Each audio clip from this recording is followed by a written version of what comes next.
So welcome to the Vegan Soul Master conversation. It has been like such a long time when I wanted to actually put all these thoughts down, and sometimes timing is just like, it's time to do it now. And so this little reflection is about the journey of living and eating as a soul vegan master. And I guess the first question people is, what is a soul vegan? What is that? And I guess I'll define it for my own self. And I think a lot of people can define it for whatever they, however it works for them. But this is basically how I feel about being a soul vegan. Soul. Your soul is your inner core. It's your inner circle. It's the inner you. It's your moon sign. And being soulful about something is wearing it as its essence, and to take it off of the ethereal conversation so that it's not lost, is there's no dogma in it. This is just straight vibes. In other words, being a soul vegan doesn't mean you have to lose out on relationships and communication with folks and family and friends. Being a soul vegan is embracing a lifestyle that is abundant and allows for you to enjoy life amongst folks who are not. I have been in this lifestyle for 25 years now. This is my 25th year. And I am so happy that I made this decision to embrace vegetarianism, wellness, health, spirituality. It's all encompassing. And it has been the best decision I have ever made in my life. And I made it at a very young age. I think it is perfect. And when I say that, the conversation or where I'm trying to go is, why would anyone want to embrace this lifestyle? It is so easy to go along with the mainstream. Eating and living this way is hard. It is the opposite of going with the flow in this society. And so why would anyone want to choose living and eating this way? Because being a soul vegan has not only to do with foods you eat, it encompasses the way you think. And that is what I'm going to share with you in this video series, how to not only embrace this lifestyle, but how to think like a soul vegan. So I'm just going to start off a little bit with my journey and how I came to this being. I was raised in the Virgin Islands, on the island of St. Croix, and vegetarianism was huge. It still is huge there, more than probably any place that I've been to anywhere.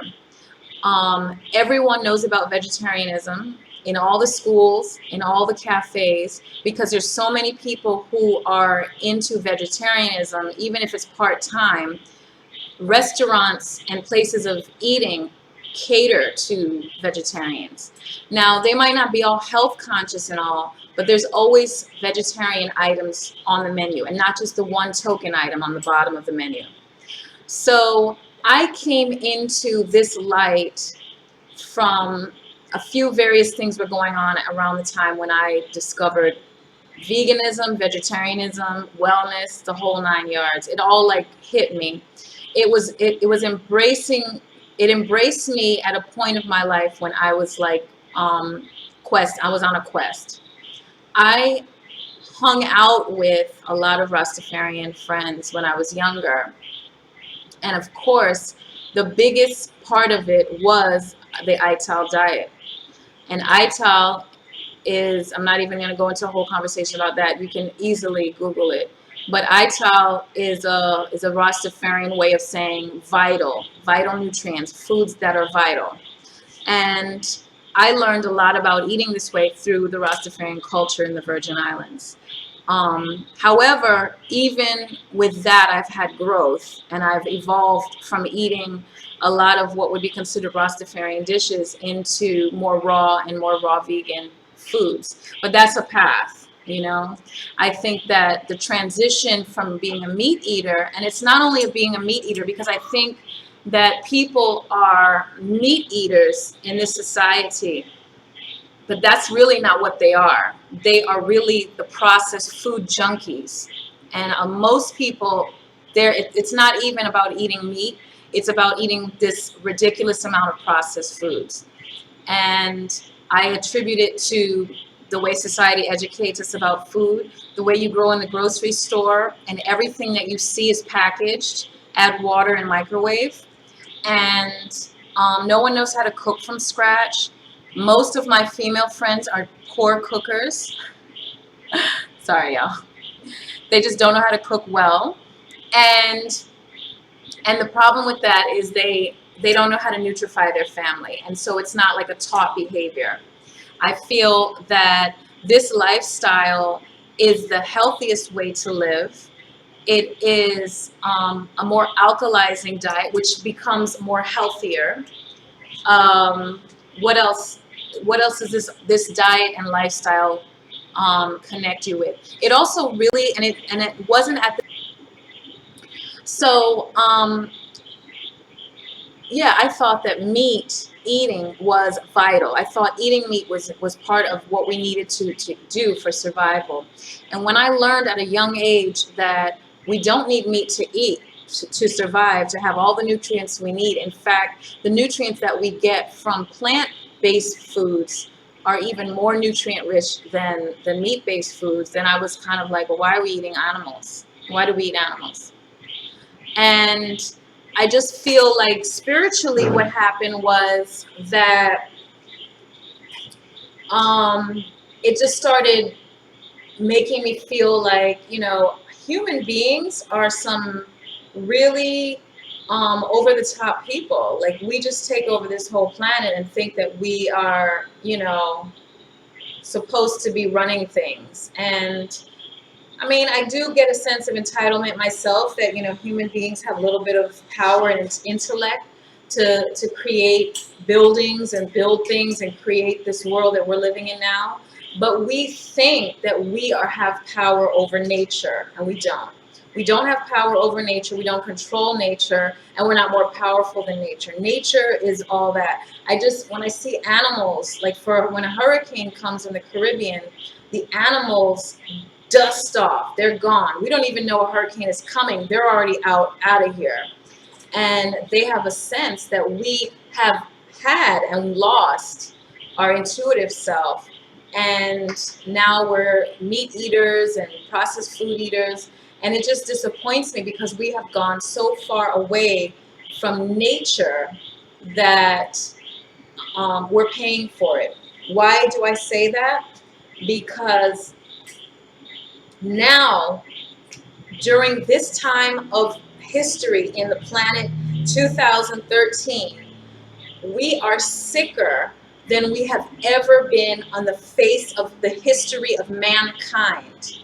Yes, human beings are sicker than we have ever been on the face of the earth. And when I hear that and when I read that, it just doesn't even sound right, because we have so much technology and we're flying off into outer space, and you know, hospitals are so techy and so fabulous, and people go to get their doctor degrees and they're doing surgeries and all this brilliant stuff. Honestly, I just think it's whack. That's what I feel. I just think it is so whack. I mean, when you hear about stuff in history like the bubonic plague and syphilis came and cleared out all these people, and everyone has got polio and all this kind of stuff, when you look at from regarding the population of the people and the percentage according to the population, more of our population of the entire planet is sick based on our lifestyle and our food choices. And it's never ever happened in the history of the planet Earth. Okay? So when we look at that, we wonder, well, what are we doing wrong? Okay? Why are all of our family members, everyone must be related to someone who has some kind of high blood pressure, diabetes, or is going to die of cancer at some point. Those are the big three right now. And there's all these other little ailments that are going on that are all related to health and disease, health and lifestyle. I think that's a problem. So why would someone want to embrace this lifestyle? Because honestly, the secret I feel is we are doing it wrong, okay? This whole meat loving, fast food junk, trans fat oils, greasy, fried, flour, cake, cookies, dough, pizza, cheese lifestyle is whack, and it is killing us, okay? It is killing out the people so hardcore. And when I look at the green lifestyle and the sprouty and the green smoothies and all that stuff, I do see a better way of living. I do. I've felt it, I've embraced it, and I love it. And I know that food addiction is real. I know that family pressure is real. And so, I hope you enjoy the series that I'm about to share with you, because I'm going to share with you a lot of information on how to really embrace being a soul vegan master, okay? And I hope you enjoy it, and just send me some questions if you have any. We'll continue the dialogue. Peace.